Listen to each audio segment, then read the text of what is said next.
Bonjour tout le monde, j'espère que vous allez bien. On est de retour dans la deuxième capsule sur l'offre et la demande, cette fois-ci, page 28. Les règles restent les mêmes, ça veut dire que je vais afficher des trucs à surligner, je vais parler de choses et toi tu suis les pages de façon chronologique. Si on change de page et qu'on va plus loin, je l'écris et je vais même sûrement le dire. Donc, l'offre et la demande. La base, c'est-à-dire que si toi dans la vie tu rêves d'avoir une compagnie, tu rêves de vendre des objets, c'est le cours que tu dois écouter le plus. Ça te permet aussi, toi, en tant que consommateur, de comprendre pourquoi un prix vaut un tel prix et pourquoi une chose est vendue à ce prix-là et que toi, tu trouves que ça vaut pas, justement, ce fameux prix-là. Donc, c'est parti pour le début. Ici, le prix, ce n'est pas aléatoire. C'est-à-dire que si toi, un jour, tu ouvres un commerce, tu veux vendre des chips, tu ne peux pas décider de les vendre, tes chips, à 45 $. Okay? Il y a quelque chose à respecter. Okay? Par contre, on vit quand même dans un monde capitaliste et surtout dans un monde où est-ce que le marché il est libre. Donc, officiellement, tu as le droit de vendre des chips à 45 $. Par contre, tu vas clairement, peut-être, pas fonctionner en termes d'entreprise et de compagnie. Contre, si tu offres des chips 45 $, mais qui ont, mettons, été touchés par le PAP, justement, alors là, peut-être que euh, le marché va fonctionner parce que tu as un effet de rareté. Donc, vous allez voir que c'est tout le lien entre la conjoncture, entre le lien, entre la liaison, une rencontre entre l'offre et la demande. Tout ça doit être relié pour t'amener à un prix magique. On ne se cachera pas. Le but d'une entreprise, c'est de faire de l'argent. Il n'y a aucune entreprise que son but dans la vie, c'est de ne pas faire d'argent. C'est le concept même d'une entreprise. Vendre un produit pour faire de l'argent. Et c'est tout. Sinon, ce n'est pas une entreprise, c'est une ONG, donc un organisme non gouvernemental, peut-être même une OBNL, à but non lucratif à la limite. Et donc, le but, c'est vraiment d'offrir un service. Sauf que là, l'entreprise, elle veut de l'argent. Donc, elle doit réussir à faire une rencontre entre les besoins des consommateurs et le prix qu'ils veulent payer pour cette chose-là. Et c'est là que des fois que tu te rends compte que quand tu achètes quelque chose, tu te dis hey, mais semble que c'est cher. Si tu as cette réflexion-là, c'est-à-dire que le prix n'est plus au fait du contexte social. Le meilleur exemple que vous avez actuellement, c'est le prix des maisons. Le prix des maisons n'est plus la bonne rencontre entre l'offre et la demande que les gens peuvent s'acheter. Donc, ça veut dire qu'il faut que tu trouves, toi, en tant qu'entrepreneur, le meilleur prix pour que les gens soient d'accord d'acheter ce produit-là. Donc, évidemment, la concurrence t'aide beaucoup parce que tu vas t'inspirer de la concurrence. Si tout le monde vend des chips à 5 $, tu vas vendre tes chips 5 $. Parce que si tu les vends 15 $, les gens vont acheter les chips à 5 $. Par contre, si tu vends tes chips à 2 $, tu dis oui, mais je vais en vendre plus. Je suis intelligent. Ça dépend. Si ta chip te coûte 2 $ à produire, tu ne fais pas d'argent. Et donc, il faut que tu trouves le meilleur point de bascule entre ton profit et en même temps tes dépenses. Si on reprend encore l'exemple de la chip, tout le monde les vend 5 $, toi tu les vends 2 $ et ils se produisent 2 $. Tu es donc zéro. Et eux font 3 $ de profit. Si tu les vends 3 $, tu fais 1 $ de profit. Oui, tu vas peut-être en vendre plus. Donc, il va falloir que tu en vendes 3 fois plus. C'est sûr que je sois bon dans mes calculs. Ou du moins, il va falloir que tu en vendes plus. Pour rattraper le retard que les autres, l'avance en fait que les autres ont sur toi. Parce qu'eux, ils la vendent 5 $. Donc, globalement, oui, tu peux le vendre moins cher, mais ton retard en termes de gain va être plus long à rattraper à chaque chip vendu. Ton but, encore là, c'est de te permettre d'exister dans cette mer-là d'entreprise avec la concurrence. Et donc, la courbe de l'offre montre, désolé, que plus le prix d'un bien ou d'un service augmente, plus les vendeurs souhaitent en vendre en grande quantité. La demande, quant à elle, est dictée par les consommateurs. Ça veut dire que plus le prix d'un bien ou d'un service diminue, plus les consommateurs sont prêts à en acheter une grande quantité.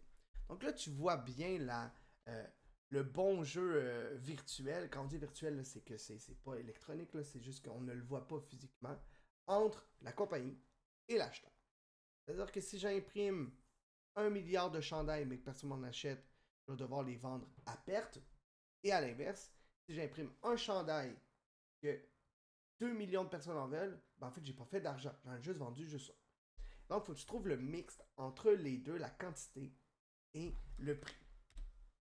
Et donc, si tu comprends bien, qui représente l'offre, c'est tout simplement le vendeur, le producteur. C'est lui qui va décider combien il y en a, combien il les vend et à quelle quantité. Et donc, vous l'avez ici sur la courbe. C'est-à-dire que, je suis désolé pour ceux qui détestent les mathématiques, il faut faire un peu de courbe.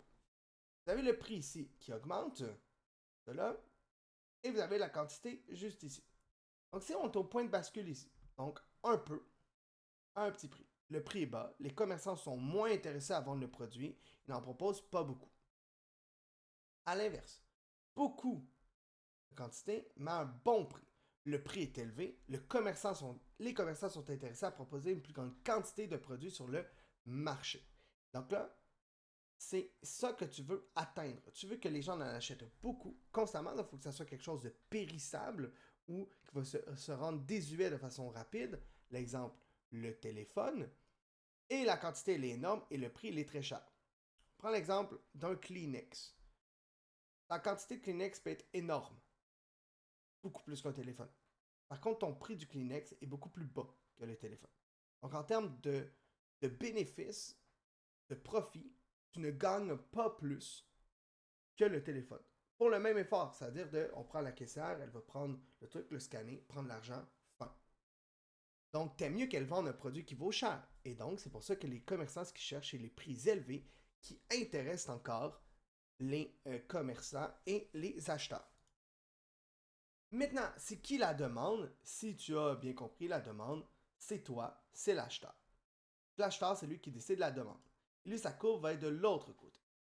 Donc, s'il y a peu de quantité, mais que c'est très cher, le prix est très élevé, le consommateur demande peu le produit, c'est pas un bon point de bascule. Parce que ça coûte trop cher, puis t'en fais pas. Il y en a qui vont l'acheter, tant mieux. Donc, si ça, on appelle ça le produit de luxe. Mais globalement, c'est pas là-dessus que tu vas faire une grande quantité d'argent. À l'inverse, si tu en as beaucoup et que le prix est faible, les consommateurs demandent le produit et sont prêts à en acheter en grande quantité. Ici, c'est le fameux Dolorama. Au Dolorama, quand tu achètes quelque chose, si ça brise, tu ne vas pas penser à le réparer. Tu vas aller en acheter un autre. Donc, ils vont faire de l'argent. Tandis que si ici, tu achètes un téléphone, une console, un ordi, quelque chose qui est à très haut prix, à faible coût, tu vas tenter de le réparer. Le meilleur exemple, c'est une auto. Une auto, quand elle est brisée, tu tentes de la réparer, tu ne la jettes pas à la poubelle. Parce que ça coûte trop cher et il y en a peu. Et donc, tu vas vouloir la réparer. Le but de l'offre et la demande, c'est la notion d'équilibre que je parle depuis le début. C'est trouver le point de milieu entre la quantité produite et le prix. Le désir des vendeurs, c'est de faire le plus de profit possible, et celui des consommateurs, c'est de payer le moins cher possible.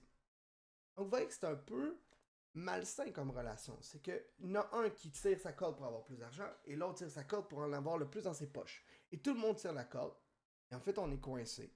Il faut trouver le point de bascule où tout le monde est heureux de tirer assez fort.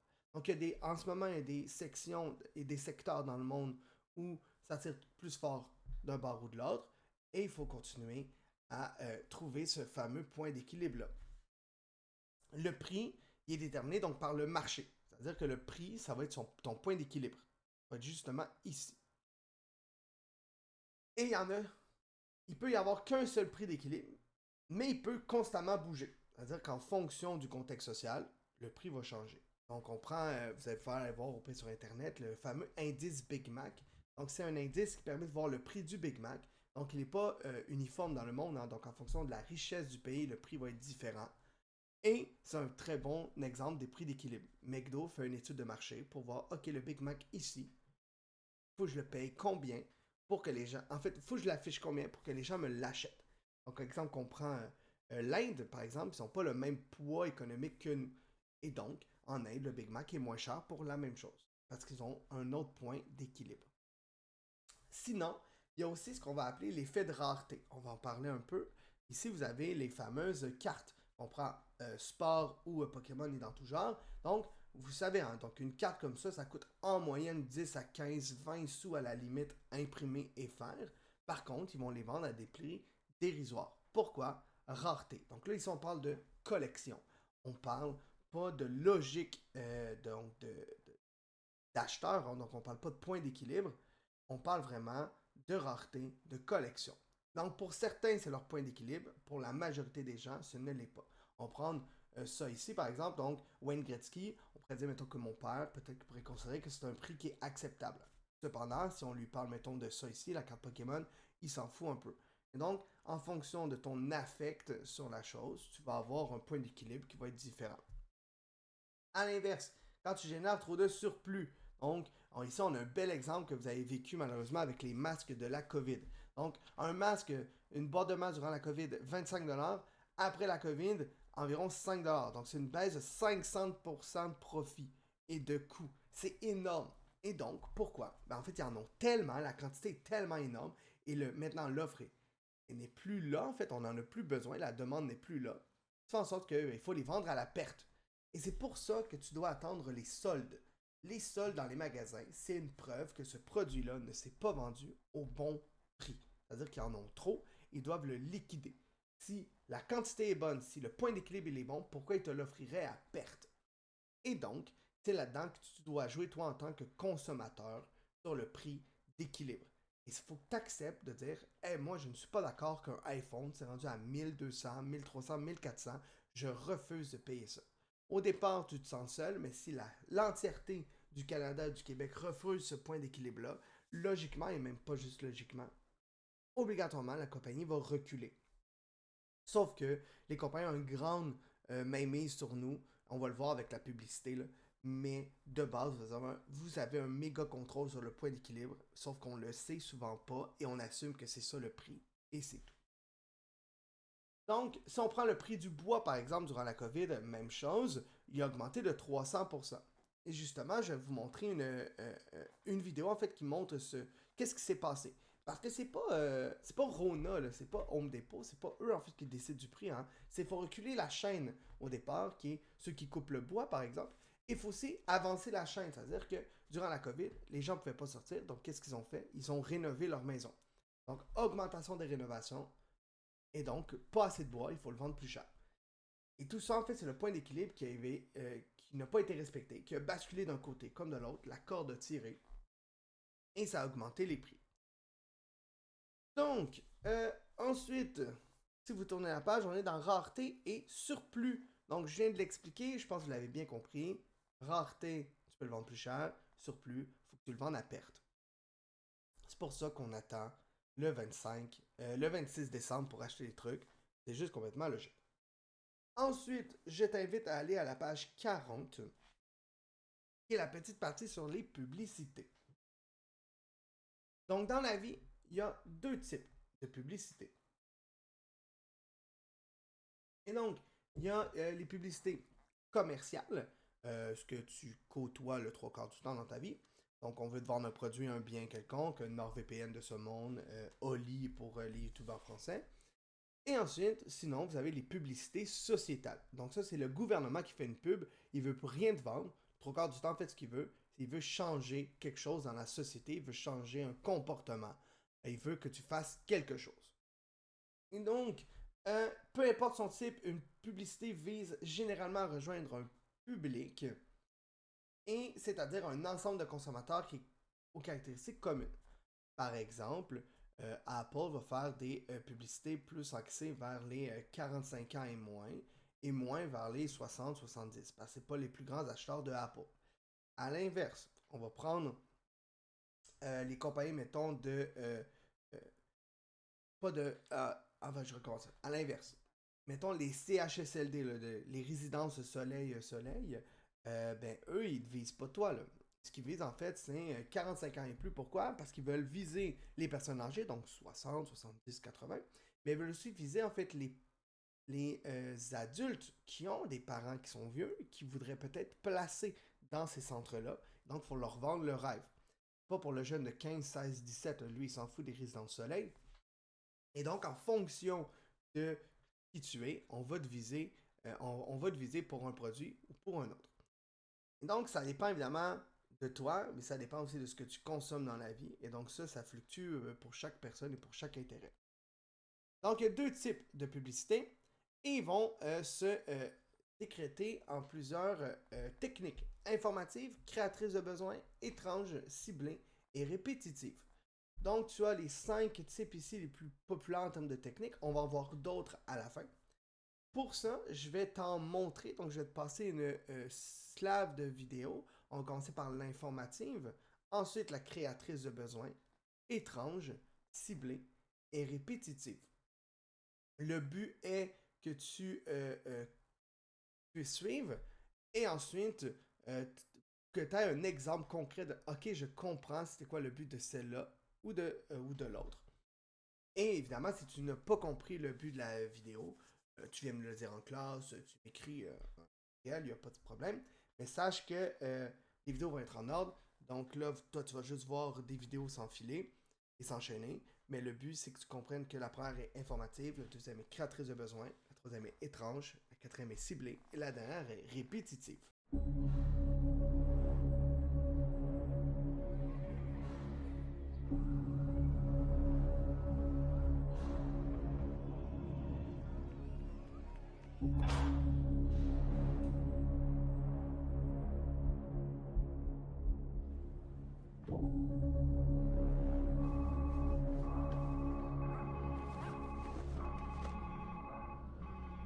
Portez le masque. Gardez vos distances.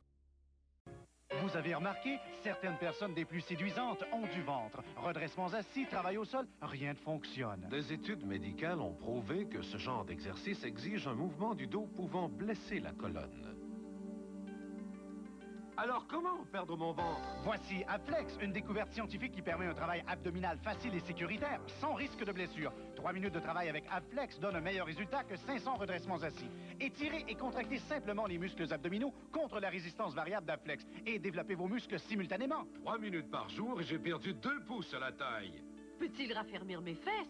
Oui, avec cet accessoire exclusif, inclinez simplement et redonnez forme à vos muscles du dos et des fesses. Commandez Abflex avec manuel d'instruction pour seulement 34,95 $ et recevez gratuitement l'accessoire pour le dos et le fessier d'une valeur de 9,95 $. Pour achat avec carte de crédit, composez le 514-598-6322 ou postez 34,95 $ plus frais d'envoi à casier postal 430Q, succursale Lorimier, Montréal, Québec, H2H2N7. Man, I might just chill tonight. Puppy monkey baby. Puppy monkey baby. Puppy monkey baby. Puppy monkey baby.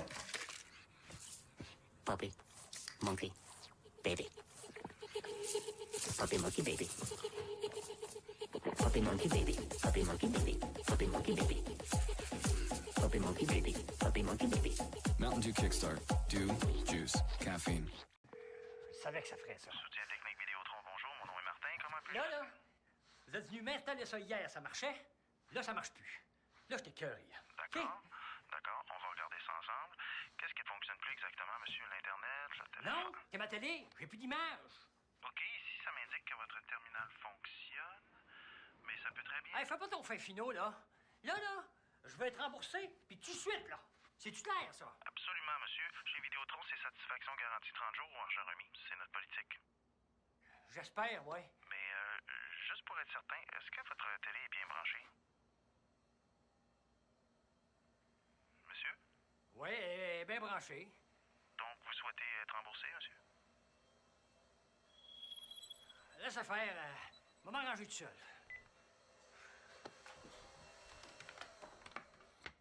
Rinald, l'aspirateur marche plus. Passe-moi le téléphone, je vous appelle. Le plan Printemps pour déménager, faut signaler le 9370707. Le plan Printemps, bonjour. Le 937 0707. Le 937 0707. Le plan Printemps pour déménager, faut signaler le 9370707. Donc, la publicité a toujours le même but, vendre quelque chose ou vendre un changement. Et donc, on va soit informer, donc transmettre des renseignements aux consommateurs sur les caractéristiques d'un bien ou d'un service, soit sensibiliser, conscientiser les destinataires à un sujet ou à un enjeu de société, susciter des besoins, de dire « Hey, t'as vraiment besoin d'avoir le nouveau Apple parce que regarde à quel point notre iPhone il est trop cool. » Et on termine avec changer les comportements, donc fumer tue, c'est le meilleur exemple. Arrête de fumer, c'est en train un peu de détruire la planète. Et donc, le but, c'est de te vendre quelque chose.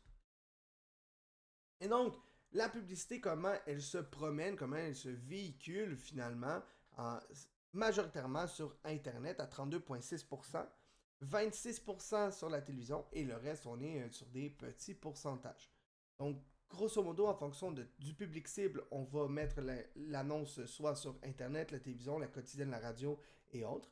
Et en fonction de qui on vise, c'est le véhicule qui va décider. Par exemple, les fameuses résidences soleil, il n'y a pas de publicité de ça sur Spotify, entre autres. Ça paraît banal, mais on considère que les personnes âgées, lorsqu'ils veulent écouter de la musique, risquent de soit aller sur un poste de radio, ici, soit sur un poste de télévision qui a de la musique dessus. Mais globalement, le jeune va aller sur Internet pour écouter sa musique. À l'inverse, on veut une annonce de résidence. L'inverse, on veut l'annonce du nouveau iPhone. On va la mettre évidemment dans Apple. On va le mettre sur leur application musicale à eux. On va les mettre sur les réseaux sociaux. Peut-être un peu moins dans les hebdos et les magazines. Parce que c'est peut-être pas eux qu'on vise. Peut-être qu'il y aura moins de pubs sur, je sais pas, TVA à 13-14 heures l'après-midi. Parce que, en fait, c'est pas la personne qui va acheter le Apple. Et donc, on est un peu toujours coincé entre c'est quoi le bon véhicule pour la bonne personne. Et donc, la personne au marketing doit trouver la bonne chose à faire. Le meilleur exemple, c'est à la télévision. Là, en fonction des heures, vous allez voir que les publicités changent. Quand toute la famille est là, on va mettre des trucs, soit pour les enfants, pour les attraper, ou les adultes pour les aider dans leur vie, que ce soit DoorDash ou autre, on le voit beaucoup en ce moment, donc aider la vie quotidienne. Et à l'inverse, à la télé, quand c'est le jour, donc les enfants ou les adolescents ou les gens qui travaillent ne sont pas là, on va viser les personnes âgées ou les gens qui sont en congé, soit à cause de maladies. Donc là, vous avez des trucs d'entraînement, vous avez des annonces de pilules, des annonces de comment mieux dormir. Et donc, c'est vraiment quelque chose d'incroyable. C'est qu'en fonction du moment de la journée, la publicité va changer. Parce qu'à la télévision, en fait, ils le savent que toi, 16 ans, tu ne la regardes plus, et encore moins quand tu es à l'école. Et sinon, il y a 3 autres techniques que vous connaissez mieux, et même très bien. Publicité d'ambiance, tu vas à l'autobus, tu vois une annonce dans les lieux publics, sur une auto, une pompe à l'essence. Pour les garçons, vous le savez, quand on va aux toilettes, on va à l'urinoir dans notre visage pendant qu'on fait pipi, ben il y a une publicité qui est juste là, et c'est dur de regarder ailleurs, donc tu la regardes, tu lis, donc tu viens d'être influencé un minimum. Et donc, il y en a plusieurs. Le droit de nom, donc si tu vas aller voir le Canadien, tu vas aller au Centre Bell. Le but, c'est pas que tu achètes du Bell tout de suite après, c'est que le mot Bell reste dans ta tête. Et lorsque tu vas un jour penser à « il faudrait de la télé », là, Bell va peut-être ressortir de ta mémoire qui était caché, donc c'est une répétition. Et donc, tu vas dire « Hey, je veux aller chez Bell ». Et tu ne sauras pas que c'est à cause que tu as dit trop souvent dans ta vie le mot Centre Bell. Et on finit sinon avec ce que vous connaissez le mieux maintenant, les influenceurs. Hein? Donc, ils vont vous proposer un produit que vous acceptez, oui ou non. Et par la suite, je vais quitter la diapositive pour aller directement dans le cahier pour que tu comprennes, parce que l'image elle est trop grande. Donc on va à la page 42 pour que tu vois un peu plus les effets et les techniques. Juste ici. On va les faire en ordre, mais je crois qu'il y en a plusieurs en fait que tu comprends et que tu connais. Moi, je vais te donner un exemple concret pour chacun. Cependant, sache que ça se peut que tu en aies d'autres, puis c'est bien correct. Donc, 1. Jouer avec la vérité. Jouer avec les mots, même si la loi oblige à dire la vérité dans une publicité, il est possible de le faire sans mentir. Donc, si tu dis, par exemple, que 100% des clients sont satisfaits, mais que tu as juste eu un client et que c'est toi, pas menti, c'est 100% des gens. Par contre, tu as peut-être joué un peu avec la réalité, parce qu'il n'y a pas eu beaucoup de clients. Si tu dis, ici on a souvent l'exemple de on paye pas de taxes sur les meubles. En fait, oui, tu payes les taxes. C'est juste qu'eux, ils ont réduit le prix de 15%. Donc là, toi, tu penses, oh, je vais sauver les taxes. Mais en fait, non, tu es obligé de payer des taxes. C'est juste qu'ils ont changé, donc ils ont réduit le prix de 15%. Culte de l'idéal maintenant. Juste ici. Montrer que le produit a un effet positif direct sur la vie du consommateur. Ici, vous avez souvent les fameux pots de yogourt probiotiques. Là, tu vois une femme avec un ventre beaucoup trop plat parce qu'elle mange du yogourt. Elle s'entraîne pas, là, elle fait juste manger du yogourt, mais elle est musclée, elle est fit, puis là, elle a full d'énergie. Culte de l'idéal. Tu manges ça, ça va bien aller, ça va régler ton problème. Donc, ici, évidemment, c'est impossible. Hein? Donc, c'est pas un yogourt qui va sauver ta vie. Et donc, eux, ils veulent te vendre quelque chose.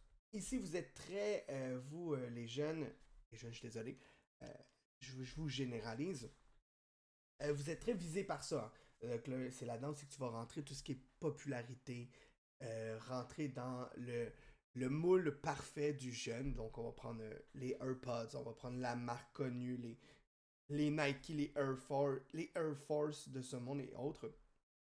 Air Force, désolé. Tout ça, en fait, c'est vraiment le culte de l'idéal. C'est que votre but, c'est que si tu prends ça, ben, en fait, tu vas être cool. Puis c'est ce que tu voulais. Faire statistiques. On vient un peu avec jouer avec la vérité.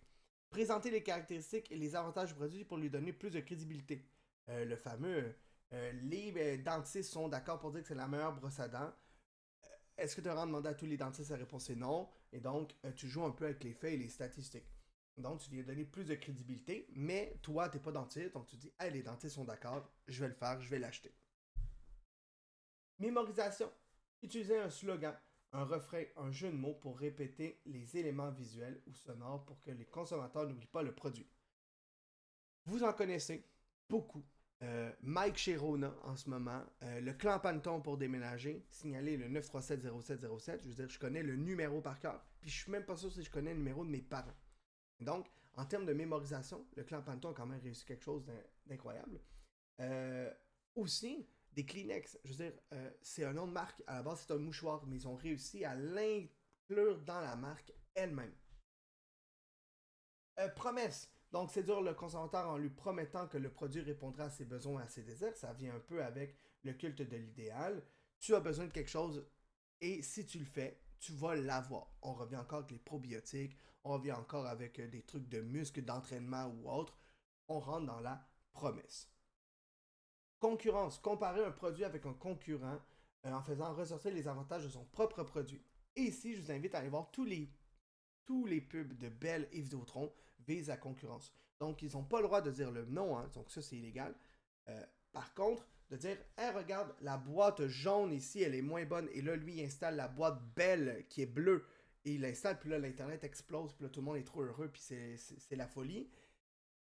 On vise la concurrence. On sait que jaune, c'est Vidéotron, puis on sait que bleu, c'est Bell. Et donc, on vise la concurrence pour montrer à quel point le nôtre est meilleur. Placement de publicitaire stratégique. Là, ça, on en a parlé, là, donc choisir le bon endroit pour que la publicité fonctionne. Appel à l'émotion. Faire réagir le consommateur, jouer sur ses émotions pour augmenter son intérêt et s'assurer qu'il se souvienne du produit. Ici, on va souvent utiliser ça pour des messages gouvernementaux. Les messages gouvernementaux. Bref, des messages importants. Par exemple, montrer un enfant qui est malade, montrer une fillette, mettons, qui est tout seul, son père, mettons, est mort à la guerre, tout ça, en fait, on fait un appel à l'émotion. On veut que tu comprennes que, oh, si, en fait, faut que tu aides, faut que tu le fasses. Parce que sinon, on te fait sentir comme un sans-cœur, par exemple. Avec la COVID, on a eu beaucoup ça. Et si tu le fais pas, tu vas peut-être recommencer la COVID. Et ça, c'est difficile.